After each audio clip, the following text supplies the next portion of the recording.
Welcome to the January Council meeting. I'm Mayor Kate Macon and I'll introduce my fellow councillors here in the room with us today. I have Deputy Mayor Laurie Hickey.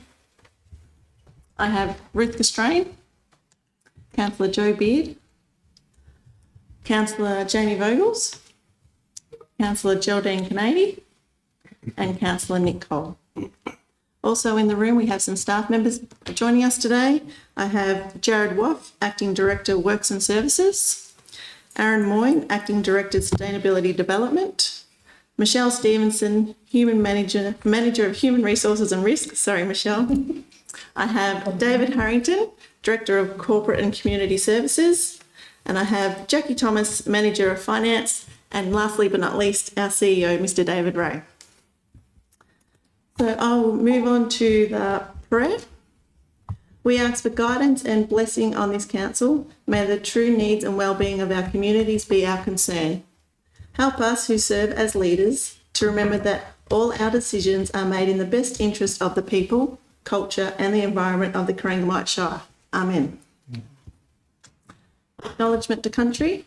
We acknowledge the traditional custodians of the land around the Corangamite Shire, the Eastern Maar and the Wadawurrung people. We pay our respects to all Aboriginals, elders and peoples past and present. Mr CEO, is there any apologies today? Madam Mayor, there are no apologies from councillors. We do have an apology from Director. No worries. Any conflict of interest today? Madam Mayor, there are no conflicts of interest this evening. Excellent. So moving on, agenda item number 5, confirmation of minutes on the 19th of December 2023. Do I have a mover for those ones, please? Councillor Cole, do I have a seconder? Councillor Castrain, all those in favour? Motion carried, thank you. So we have a deputation tonight on the agenda item of 8.1, the planning permit application PP 2023/902, 2-lot subdivision at 221 W Lane, Nurrit. I invite Ms Gabrielle O'Shea to come up and speak. And is Will coming up to speak too? Yep. We'll run through. Yeah, we'll run through. You both can speak. You've got 5 minutes. Thank you. So you've got the aerial, so you might need to refer to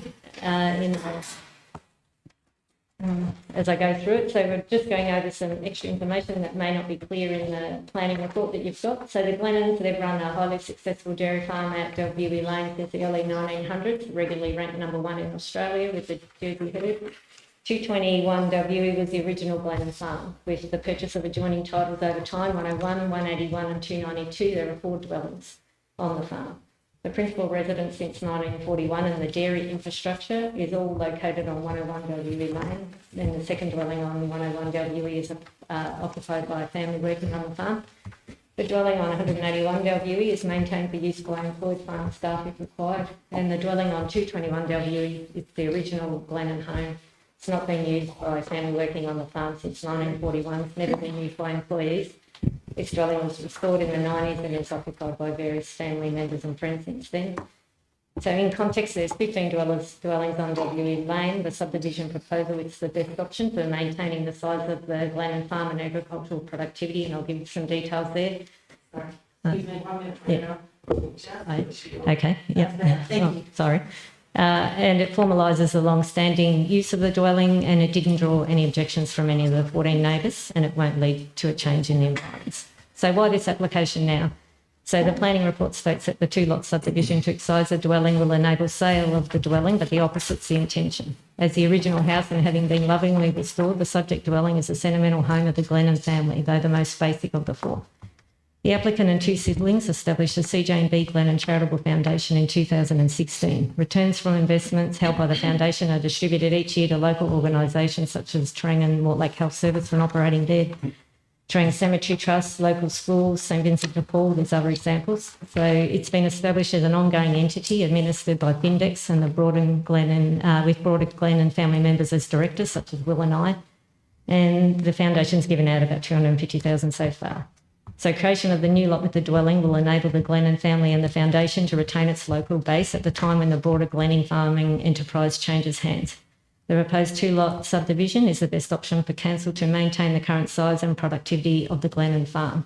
The alternative of the Glennons and the foundation retaining the 30.54 hectares of 221 Dalbury Lane in its entirety in order to retain the house will reduce the farm size by more than 15%. So why can farming continue unhindered? The farm size and infrastructure is unaffected. So rather than Glennon's retaining 221 Dalbury in its entirety when the broader farm changes hands, the 30.24 hectares of the productive farmland can continue to be farmed as part of the broader farm. There are sufficient dwellings on the remainder of the farm. No farm assets are included in the allotment to be excised, and the size of the dwelling is designed to be of the size to avoid loss of productive agricultural land while being sufficient to maintain effluent. And the distances of the subject dwelling to the farm infrastructure are sufficient as to avoid conflicts, and you can have a look at the area for that one. But particularly in the planning report, 222 Dalbury Lane is mentioned as being directly opposite and having a working dairy. But you'll see from there that the 222 Dalbury Lane has a dwelling surrounded by well-established gardens with a dairy at the rear. The two dwellings are separated by Dalbury Lane and are approximately 80 metres apart. The dairy on 222 Dalbury Lane is behind the dwelling on the property, and it's approximately 150 metres from the subject dwelling. No noise or odour conflicts have occurred over the past 30 years, reinforced by the absence of objections to the subdivision by the owners of 222.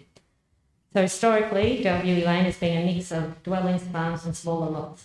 The subject dwelling has been in place for more than 120 years and excision will not change the current use. There are at least 14 other dwellings on Dalbury Lane, some on larger lots and some on smaller lots of a similar size to this proposal. All dwellings are surrounded by working and productive farms except for near the harness track. The above pattern of occupation and land use demonstrates Dalbury Lane has a long established history of farming and rural living coexisting successfully, further demonstrated by the absence of objections. So why the subdivision of the existing dwelling is low risk, not high risk, is argued in the planning officer report. Since the house was restored in 1995, it's been lived in by people who haven't worked on the farm. There have been no conflicts between occupation of the dwelling and the operations of the Glennon farm or the dairy farm at 222 Dalbury Lane. At just over 1 acre, the dwelling lots of a sufficient size to manage effluent within the property boundaries. 3 dwellings are more than sufficient to run a productive dairying enterprise on the broader farm. So the subdivision doesn't change or increase the density of residential settlement in the Dalbury Lane environs or pose a risk to nearby farmland. An excision of the existing dwelling formalises the historical use of the property, supports the continuance of the scale and productivity of the current dairy enterprise, and it keeps the charitable foundation locally based. That's the best option to keep productive agricultural land in production. Thank you.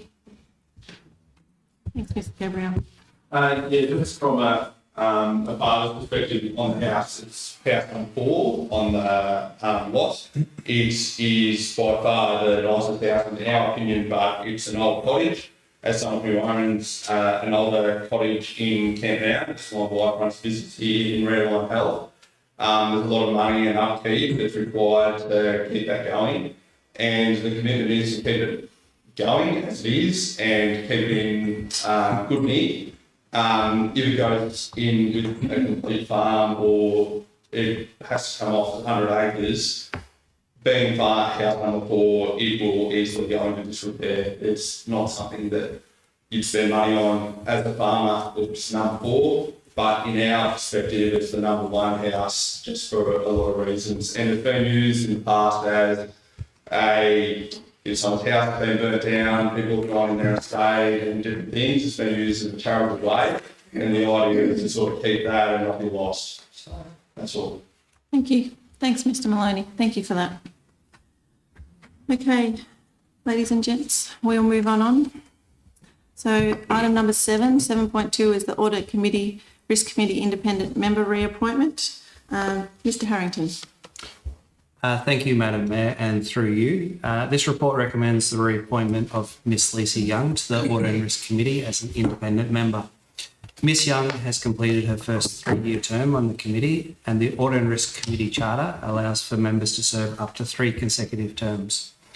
In accordance with the Charter, Miss Young has notified the CEO of her intention to seek reappointment. for a further 3 years. The requirements for reappointment of existing members is subject to satisfactory performance. To assist in meeting this requirement, a brief assessment was conducted with 2 councillor committee members, the other independent committee member and myself. The results strongly indicate that Ms Young meets the performance requirements and shows support amongst her fellow committee members to extend her tenure. There is a recommendation before you. Thank you, Mr Harrington. Councillors, there's a recommendation before us. Do I have a mover for that one, please? Chair, Ms Kennedy. Seconder? Hello, Councillor Hickey. Councillor Kennedy. Thank you, Mayor. Firstly, I'm very, very happy that Ms Young wanted to seek a reappointment to the committee. She's a fantastic member of the Audit and Risk Committee.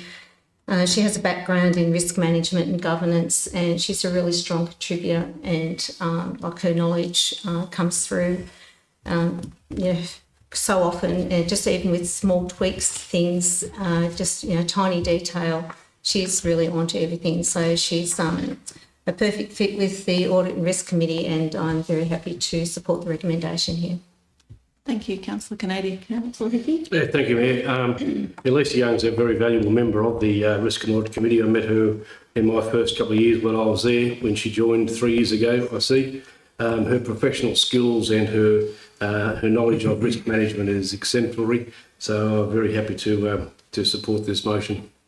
Thank you, Councillor Hickey. Is there any more conversation? If not, I'll put it to the vote. All those in favour? Motion carried. Thank you.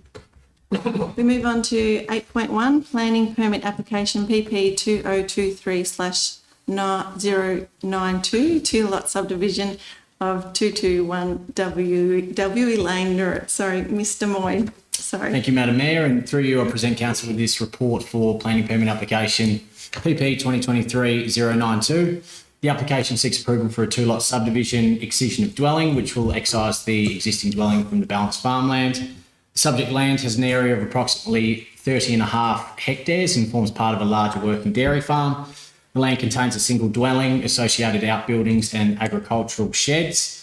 The proposal seeks to create Lot 1 of approximately 2,450 square metres containing the existing dwelling and outbuildings, and Lot 2 being the balanced farmland of 30.24 hectares, which is mainly cleared pasture with some agricultural buildings.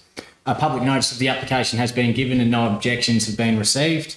Planning assessment of the application has been undertaken and focuses on the policy direction within the Corangamite planning scheme, which discourages the creation of small rural residential lots in productive agricultural areas, particularly where they raise issues around the continuation of agriculture, land use conflict and protecting the right to farm. The proposed subdivision will create a rural residential lot with no ongoing connection to agriculture and presents a risk to future land use conflict and restriction of the ability for neighbouring farms and land to grow and carry out productive agricultural uses.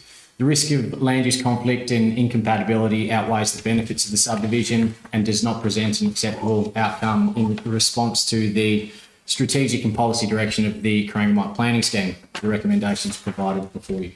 Thank you, Mr Moyne. Councillors, there's a recommendation before us. Do I have a mover for that recommendation? Councillor Kennedy. Do I have a seconder? Councillor Castrain. Councillor Kennedy, would you like to talk to the recommendation? Thank you, Madam Mayor. First of all, I would like to thank Gabrielle and Will for the deputations, and I do appreciate your sentiment and the arguments that you've put forward. I thought long and hard about this and sought a fair bit of advice about it. I would say that on face value, this application appears quite innocuous, but I really believe that it actually represents very likely complications in the farming zone. And I think that we have an example here where we should be particularly mindful of the purpose and policy direction of our MPS and our PPF and the legacy of the decisions that we make. So we've always recognised the importance of agriculture in Corangamite. We talk about it frequently, as you well know. The need to protect the farming zone from inappropriate subdivisions and fragmentation through small rural residential lots. We recognise the need to protect the farming zone from ad hoc planning, adverse amenity and potential land use conflict. As noted, this property has 3 other dwellings and multiple titles. I think a decision contrary to the recommendation creates potential for further subdivisions on other parts of the property. And I believe the farming zone in the Terrain and Glen Ormiston area is particularly at risk, as many farms do have multiple dwellings and multiple titles as well. The municipal planning scheme discourages small rural residential lots in productive agricultural areas and specifically discourages subdivision where it has the ability to impact on the right to farm. And that's something that we really need to protect. And we've certainly had incidences in the past where that has been a difficulty that's been that we've had to deal with. We need to be mindful of the creation of compatibility issues and land use conflict. It is interesting to note that there have been other subdivisions in Dalwiri Lanes, but these occurred prior to the introduction of the Subdivision Act and prior to 2005.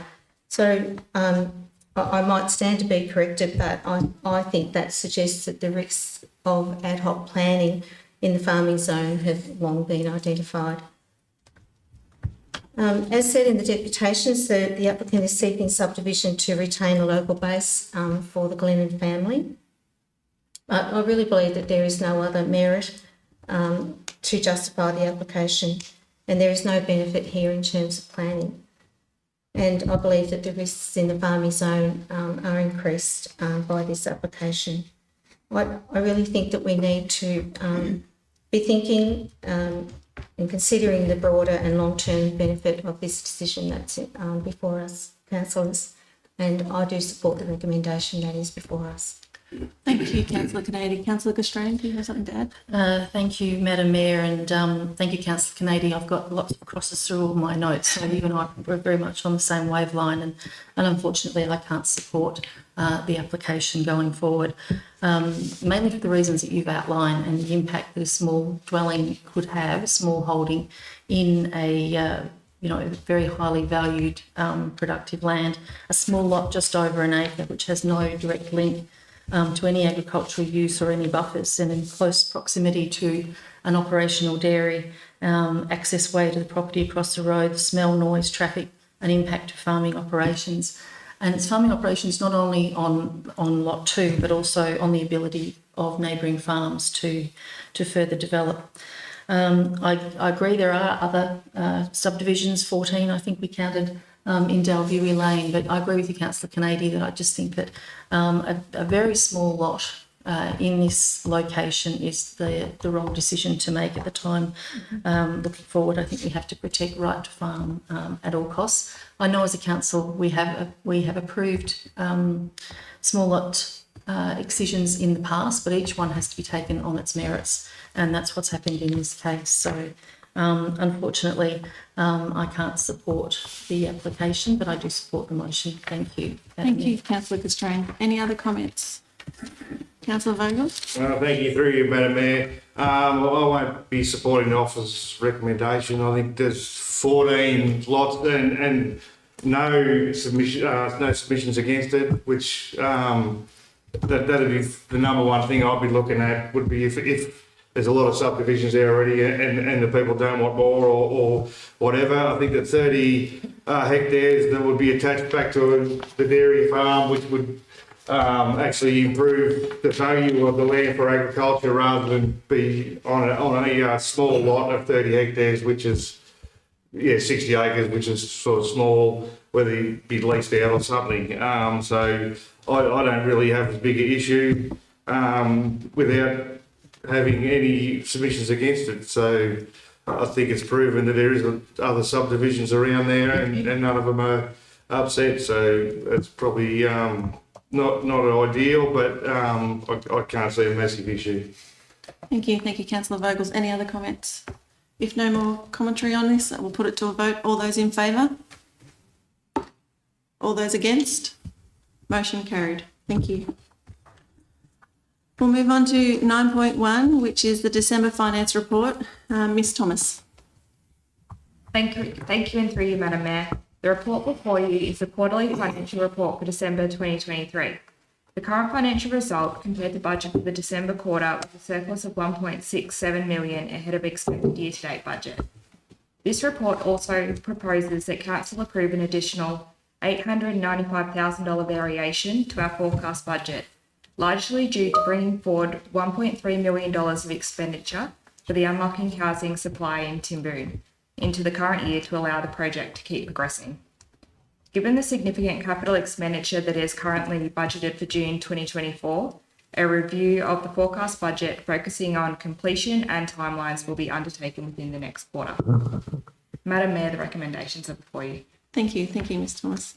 Councillor, there is a recommendation before you. Do I have a mover for that one today? Councillor Castrane, thank you. Do I have a seconder?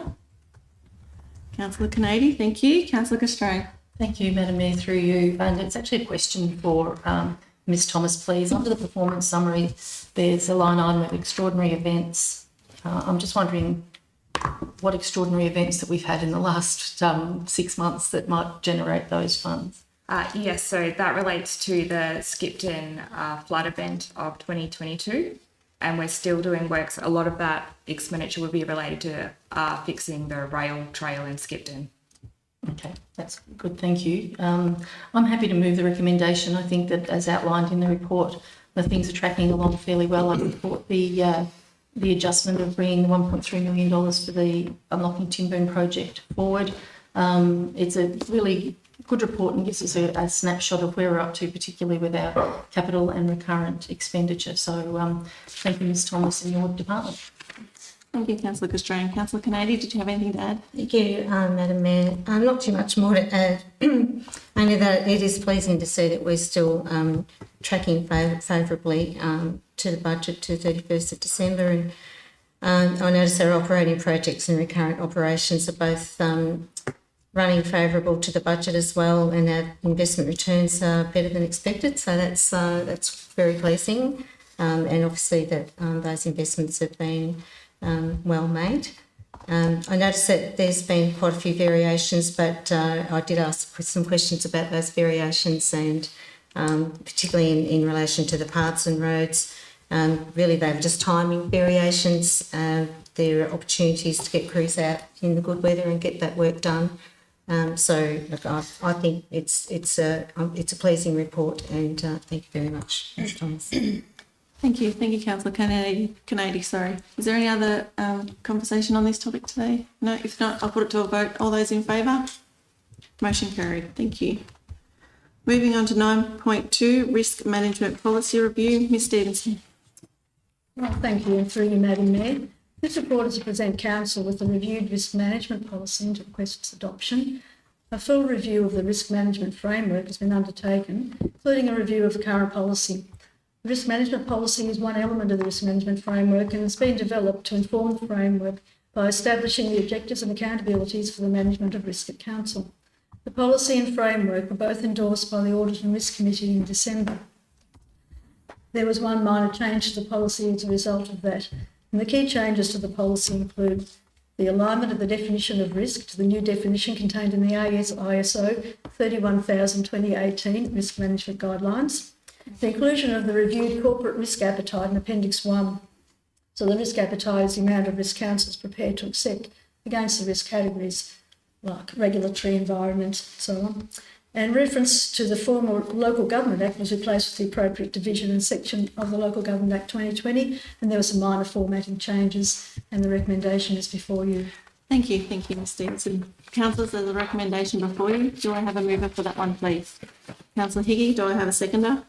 Councillor Cole. Thank you, Councillor Higgy. Thank you, Mayor. Risk management is such a critical part of our council business. It's everybody's responsibility to go through the risk management, and reviewing this policy keeps us continually current and maintains the effectiveness of this policy. Whilst the changes are minor, they're still significant, and I'm very happy to revoke the current policy and replace it with the January 2024 risk management policy. Thank you. Thank you, Councillor Hickey. Councillor Cole, did you have anything further to add? Nothing further to add, Mayor. No worries, thank you. Anybody else? Nothing else? Put it all to a vote. All those in favour? All those against? Motion carried. Thank you. Move on to 9.3, Equal Opportunity Policy Review. Ms Stevenson. Oh, thank you, Madam Mayor, and through you. This report is to present the reviewed equal opportunity policy for adoption by Council. So equal opportunity means equal access for everybody at work and the right to not be discriminated against on the basis of a personal characteristic. Discrimination can be harassment, victimisation, and when bullying is carried out because of a protected attribute, that's also discrimination. Discrimination is not only unlawful, but it's unacceptable and Council's values. Equal opportunity also means that barriers and biases that may prevent certain groups of individuals from fully participating are removed, or additional measures are put in place for those groups. And this policy is to inform those who work for Council about the principles of equal opportunity, their application at work and how to report instances of discrimination. So the local government contemplates equal opportunity in the context of councillors. The review of the policy was to ensure that the policy was accessible, with only minor changes made to the equal opportunity definition. So a sentence introducing equity versus equality has been added to illustrate how indirect discrimination may occur. The definition of discrimination has been clarified to define where discrimination is illegal, and that's in any area of public life, whether it's employment or education and so on. And discrimination has been defined as direct and indirect, and so that's been expanded and clarified. The introduction of reasonable adjustments has been added to the policy, even though that's been law for quite some time.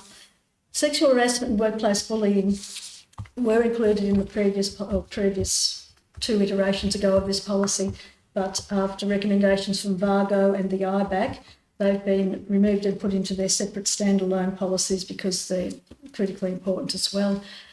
So we've expanded the definition of vilification that can be criminal conduct in certain instances, and just some minor updates to legislation.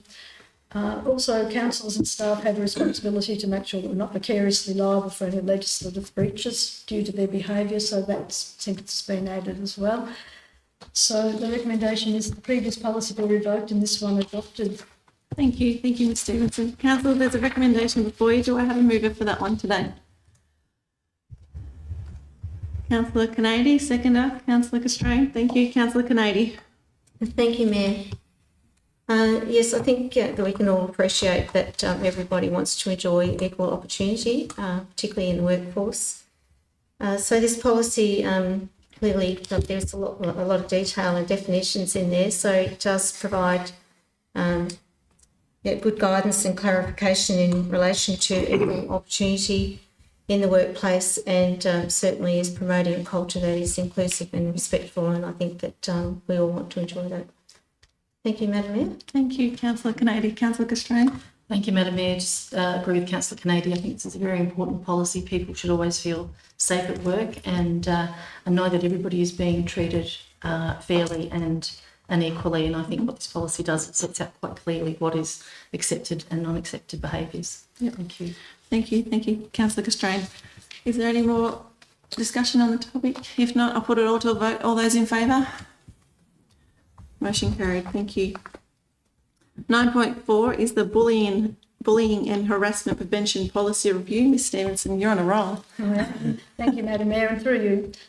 The bullying and harassment prevention policy has been reviewed in accordance with the policy review schedule. Bullying and harassment are unlawful and unacceptable behaviours in the workplace, and they're misaligned with Council's values.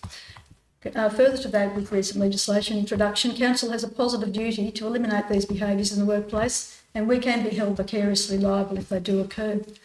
The policy is to inform people, including councillors, about their obligations to prevent and report bullying in the workplace and the process to follow if somebody is bullied. There are only minor changes to the policy. The changes are a description of the impact that bullying may have on individuals at work and in their private lives, as described by the Equal Opportunity Commission, has been included. And 2 additional examples of behaviour that may constitute bullying have been added, and that's cyberbullying and unfair treatment regarding access to workplace entitlements such as training or leave. So bullying covered by this policy is that type of bullying, whereas under the equal opportunity policy, bullying which is on the basis of a protected attribute is discrimination as well. So that's some of the differences, and there's some minor admin changes as well. So the recommendation once again is before you, and it's to revoke the previous policy and adopt this policy. Thank you, Ms Stevenson. Is it a recommendation before you, councillors? Do I have a mover for that one, please? Councillor Castrain, do I have a seconder? Councillor Hickey, thank you. Councillor Castrain. Thank you, Madam Mayor. And although there's just some minor changes to this really important policy, I think it's worth noting that the reporting procedure is quite clearly set out in the policy. And I think what we need to note is that the complaint doesn't have to come from the alleged victim. So what I would say to anyone who believes that they are have witnessed someone being bullied or harassed can also raise a complaint. So call it out, I think, basically. Yeah, most definitely. Thank you, Councillor Castrain. Councillor Hickey? No, thank you, Mayor. Yes, I agree with what Councillor Castrain has said. And I would add that everybody deserves to come to work and be free from bullying and harassment. And we're very happy to support the revoking of the current policy and adopt a new one. Thank you. Any more discussion? Councillor Beard? Through you, Madam Mayor, and sorry I can't help myself, but excuse my voice. This is a really important policy for council as an organisation. This is where I think as councils we should feel really proud that our leaders take a lead on this. I know there's been lots of changes over legislation through the years, and there's been lots of talk amongst this over various elements in life, but what used to happen years ago just can't happen anymore. And as Councillor Hickey said, everyone has a right to come to work and feel safe. I'm proud of this policy, and I think we should all be really grateful that we have an opportunity as whether you're an employee or a representative of such an organisation like this, that you have these rights and they're upheld. So, and I just think this is what we should be in life. It's just all about decency and looking after each other. So I think even though there's legislation that we have to adhere through our policies, this to me is just one of those policies we should have anyway. So thank you to you, Ms Stevenson. I know how much you really rate this, and for the amount of time I've been here at Corangamite Shire, I've never heard this being an issue because each staff member really upholds this policy. So happy just to make a comment to that one. Thank you. Thank you, Councillor Beard. Any more discussion? If not, I'll put it to the vote. All those in favour? Motion carried. Thank you. 9.5, the biannual strategic risk report, January 2024. Ms Stevens, I think this is the last one for you. Oh, thank you, Madam Mayor, and you've saved the most interesting one for last. I do. Through you. This biannual report is to present Council with a strategic risk profile as detailed in the Corporate Risk Register. The Corporate Risk Register contains risk data at a strategic and the operational level, and it's used to report, manage and mitigate risk as far as possible. It's an important element of the risk management framework. This report details each of the strategic risks and their risk rating in the colour-coded matrix. The risk rating is a level of risk after considering the likelihood of a risk occurring and the consequence if the risk does occur, and also after existing controls that are implemented, which gives you your current risk, and risk treatments, which is a residual risk after they've been considered. Biannual reporting to the Council and the Audit and Risk Committee assists in the management and oversight of risk, and is also a requirement of the Local Government Performance Reporting Framework. The risk profile, and that's a strategic risk profile, effective at 23rd of January, is presented for Council's information, and the recommendation is before you. Thank you, Ms Stevenson. Councillors, there's a recommendation before you. Do I have a mover for that one, please? Don't leave me hanging. Councillor Beard, thank you very much. Do I have a seconder? Councillor Kennedy, thank you. Councillor Beard? Thank you, and through you, Madam Mayor. Sorry. I just think this is something we have to do. It's part of one of those, it is a more organisational policy, but I mean, risk is one of the biggest things we have to deal with in terms of our communities, the expectation that we have when we employ our staff to ourselves. The right thing to do is continue to monitor our risks, making sure they're relevant, and that particularly the strategic ones, because they are the ones that you can do things about. you can prepare, you can have mitigation in place. So I really think it's important that we hold high esteem for our risks that we have here at Corangamite Shire. And very much in approval of this recommendation that comes with the latest update to the biannual audit report or risk register. Thank you. Thank you, Councillor Beard. Councillor Kennedy? Thank you, Mayor. Not too much more to add, really, but I am very pleased that this is deemed important enough that it is regularly monitored and maintained so that the integrity and relevance of our strategic risk policy is covered, and we can't underestimate risk to the organisation, and this policy certainly ensures that we have some mitigation measures in place and are mindful of risk in terms of our people and our organisation, and that we've sort of got some measures in place to manage it. Thank you. Thank you, Councillor Kennedy. I just have one question without notice. Sorry, Ms Stevenson. On page, I think it's 169 of 183, it's in the treatment plan, it's got undertaken agriculture industry plan with recommendation for protection actions. The owner is Justine Lindley, but you've actually listed it twice and both are completed 40% or 30%. So I'm just wondering, which one are we? I'll have to take that on notice and consult Ms Lindley. Thank you very much. I just thought it was odd that we had it twice, but we've got two different figures against it. So if we could fix that up, that would be great. No worries. Thank you very much. Councillors, there's a recommendation before you. All those in favour?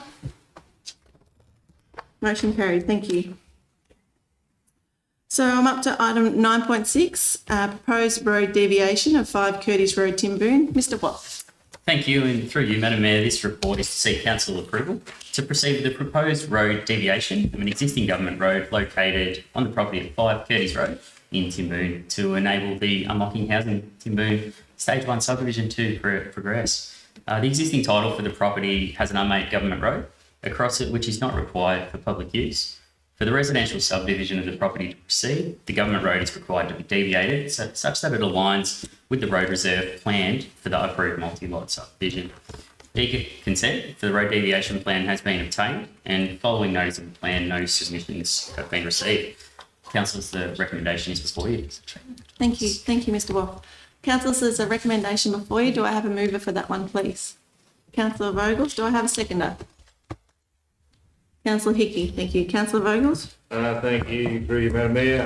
Through part of the Unlocking Timboon Housing, it's an unmade road or a gazetted road that hasn't been made that doesn't align where we'd like it to align to get the subdivision underway.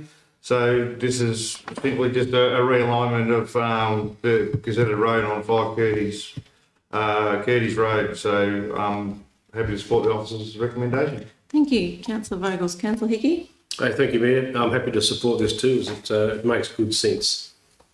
Thank you, Councillor Hickey. Any other discussion? If not, I'll put it all to a vote. All those in favour? Motion carried. Thank you. Up to 9.7, lease of 218 Manifold Street, Camperdown, old toy room and corner room. Mr Waff again. Thank you, and through you, Madam Mayor, this report considers a lease agreement for the old toy room and corner room at 218 Manifold Street. Play Therapy and Counselling Southwest have advised their intent to enter into a new 2-year commercial lease agreement for the current tenancy, and would also like to include in this agreement the other room in the Camperdown Mechanics Institute known as the corner room. A current market valuation has been undertaken, and a public notice advising of Council's intention to lease the land has allowed the opportunity for the community to make comment and submissions regarding the lease of the rooms. No submissions have been received. The proposed lease agreement would see Council secure a longer tenancy agreement for the old toy room and a new tenancy agreement for the corner room with a 2-year lease period. Councillors, the recommendation is before you. Thank you. Thank you, Mr Waff. Councillors, there's a recommendation before you. Do I have a mover for that one, please? Councillor Castrain, do I have a seconder, please? Councillor Hickey. Councillor Castrain. Thank you, Madam Mayor. I think this is a great way forward. Obviously, seeing the old toy room being used, put into good use has been terrific, and I think the fact that we're now going to lease out the corner room to the same tenants is a really good outcome for council. We'll get just over $11,000 in rent. So going through a commercial rent for these two properties, I think is a wise thing to do. Thank you, Councillor Australian. Councillor Hickey? Thank you, Mayor. Very happy to support this as well. Play Therapy and Counselling Southwest provide excellent service to the community. And the second thing I'll say is it's absolutely wonderful to have our Shire buildings fully utilised by these leasees. So very happy to support this motion as well. Thank you, Councillor Hickey. Any other discussion? If not, I'll put it to the vote. All those in favour? Motion carried. Thank you. So up to item number 10, other business. Does councillors have any other business they'd like to raise today, please? Councillor Cole. Thank you, Madam Mayor. I'd just like to make mention and congratulate Ritz and the Sugar Plums who made the top 10 in the buskers final at Tamworth just this the other day. They've come out of Tuniversal in Camperdown, which is organised locally, and it's an educational thing for anyone to come and play an instrument and learn how to play. And they've done an extraordinarily good job. Out of 320 buskers in Tamworth this year, they made the top 10. So it's a great outcome, and congratulations. And that's what I want to say. Thank you. Thank you, Councillor Cole. Any other discussions? I do have one. Mr Moyne, if I may, a few months back, councillors moved a motion for a white paper to be written on agriculture and everything involved in that. How are we going with that white paper at the moment, please? Thank you, Madam Mayor. Yes, we're working on the timber production analysis at the moment. So RMCG have been engaged to undertake that work. A lot of data has been compiled around land use change and timber production within the Shire. So the draft report's being prepared at the moment. That's imminent. That will be reviewed in the next week or so. Briefing undertaken with councillors, and we'll move from there. Thank you. It's great. Thank you for that update. I appreciate it. Mr CEO, is there any questions being asked on social media today? Madam Mayor, there have been no questions via social media this evening. Excellent. Open forum. Is there any members of the public that would like to speak tonight? Nope, no one? Lovely. We have no confidential items tonight, so this is the end of the meeting. So thank you very much for everyone watching tonight. I do appreciate it. I hope you all have an enjoyable month ahead, and we'll look forward to you tuning in February. Thank you.